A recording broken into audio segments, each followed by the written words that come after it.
Assalamualaikum warahmatullahi wabarakatuh. Salam sejahtera untuk kita semua. Saya Arinda Dina Rismawati. Izin memaparkan materi tentang diksi. Diksi merupakan pemilihan kata yang tepat. Definisi diksi yang pertama, menurut Kraft tahun 2009, diksi adalah kata-kata yang dipakai untuk menyampaikan suatu gagasan, cara menggabungkan kata yang tepat, dan gaya yang paling baik digunakan dalam situasi tertentu. Menurut Widya Martayo, dalam Riantika yang diterbitkan pada tahun 2012, diksi atau pilihan kata adalah kemampuan seseorang membedakan secara tepat nuansa-nuansa makna sesuai dengan gagasan yang ingin disampaikannya, dan kemampuan tersebut hendaknya disesuaikan dengan situasi dan nilai rasa yang dimiliki sekelompok masyarakat dan pendengar atau pembaca. Menurut Ahmad 2016, diksi adalah pilihan kata yang sesuai dengan konteks kalimat untuk menyampaikan pesan, gagasan oleh penulis atau pembicara kepada pembaca atau pendengar yang sesuai dengan kondisi dan rasa bahasa tertentu sehingga berterima. Menurut Kamus Besar Bahasa Indonesia, Pusat Bahasa Departemen Pendidikan Indonesia, diksi adalah pilihan kata yang tepat dan selaras dalam penggunaannya untuk mengungkapkan gagasan sehingga diperoleh efek tertentu, seperti yang diharapkan. Selanjutnya, fungsi dan tujuan diksi. Fungsi dari diksi sendiri yaitu membantu pembaca dalam memahami pesan dari suatu karya sastra. Fungsi yang selanjutnya membantu membuat komunikasi menjadi lebih efektif. Sebagai hiburan bagi pembaca dalam bentuk karya sastra, sebagai bentuk ekspresi hadir dalam gagasan penulis yang dapat dituangkan dalam tulisan maupun lisan. Tujuan dari diksi yaitu untuk memperoleh keindahan dan menambah daya ekspresivitas.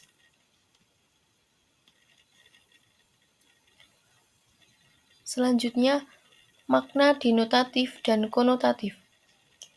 Makna denotatif sendiri merupakan diksi dengan makna yang sebenarnya dari suatu kalimat maupun suatu kata. Sedangkan makna konotatif merupakan diksi, kata maupun kalimat yang memiliki arti bukan sebenarnya. Artinya, makna konotatif adalah makna kiasan yang berkaitan dengan nilai rasa. Dengan jenis makna konotatif biasanya dipengaruhi oleh norma dan nilai yang dipegang oleh masyarakat. Ketepatan pemilihan kata. Ketepatan dalam pemilihan kata berkaitan dengan kemampuan memilih kata yang tepat, mengungkapkan gagasan secara tepat, dan gagasan itu dapat diterima secara tepat pula oleh pembaca atau pendengarnya. Dengan kata lain, pilihan kata yang digunakan harus mampu mewakili gagasan secara tepat dan dapat menimbulkan gagasan yang sama pada pikiran pembaca atau pendengarnya.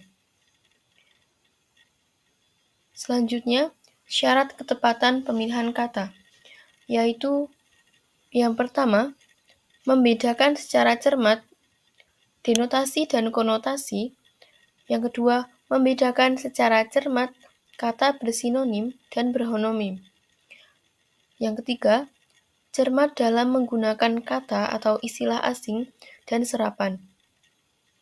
Yang keempat, memperkaya diri dengan kata-kata baru dan mampu menggunakannya secara tepat. Yang kelima, membedakan kata ilmiah atau kajian dan kata populer. Dan yang keenam, memperhatikan perubahan makna kata. Kesesuaian pilihan kata. Kesesuaian pilihan kata berhubungan dengan Apakah pilihan kata yang digunakan sesuai dengan situasi bicara? Syarat kesesuaian pilihan kata. Memperhatikan nilai sosial kata, membedakan secara cermat penggunaan kata baku dan tidak baku. Dan yang terakhir, memperhatikan sasaran tulisan. Selanjutnya, kesalahan dalam pemilihan kata dan pembentukan kata. Penggalan awalan ber.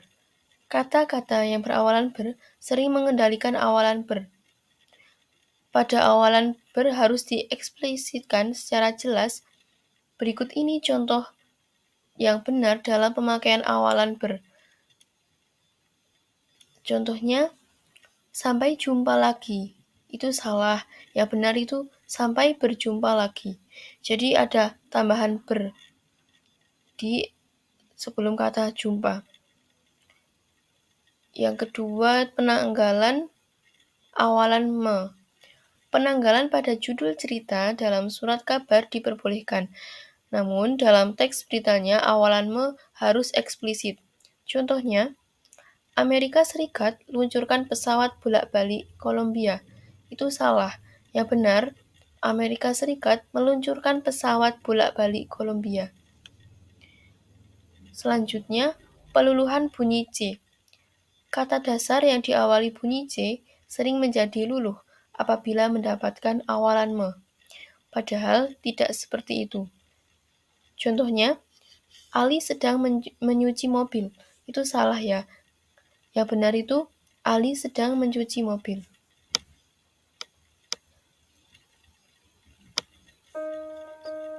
Selanjutnya, saya akan menampilkan video contoh diksi.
Baik, mungkin itu dari saya.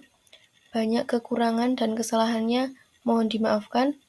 Akhirul kalam. Wassalamualaikum warahmatullahi wabarakatuh.